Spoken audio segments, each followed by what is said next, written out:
Assalomu alaykum, aziz bolajonlar. Siz hammangiz juda mehribon, bilimga chanqoq va odobli bolalarsiz. Bugun biz maktabdagi yaxshi xulq-atvor haqida gaplashamiz. Tayyorlarmisiz? Maktabga kirayotganda nima deymiz? Assalomu alaykum. Bu hurmat va odob belgisi. Sinfga kech kelsak nima qilish kerak? Ustozdan kechirasiz deb uzr so'rab joyimizga jim o'tirish kerak. Darsda do'stimiz gapirayotgan paytda nima qilamiz? Eshitamiz, gapini bo'lmaymiz. Bu hurmatdir.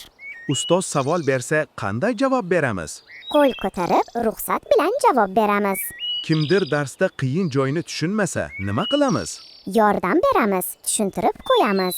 Maktabda qog'ozni yerga tashlash to'g'rimi? Yo'q, uni axlat qutisiga tashlash kerak. Tozalik odat. Sinfda kimnidir masxara qilish mumkinmi? Hech qachon. Bu yurakni og'ritadi. Biz esa mehribonmiz. Tanaffusda qanday o'ynash kerak? Tinch bir-birimizga zarar yetkazmasdan o'ynash kerak. Kimdir yiqilib tushsa nima qilamiz? Yugurib boramiz, qo'lidan ushlab turg'izamiz. Sinfda gaplashish kerakmi dars paytida? Yo'q, bu darsni buzadi. Gapni tanaffusda aytamiz. Maktabda telefon o'ynash to'g'rimi? Yo'q, dars payti telefon emas, diqqat kerak. To'g'rimi? O'qituvchini eshitmay o'yin o'ynasakchi? Bu odobsizlik bo'ladi.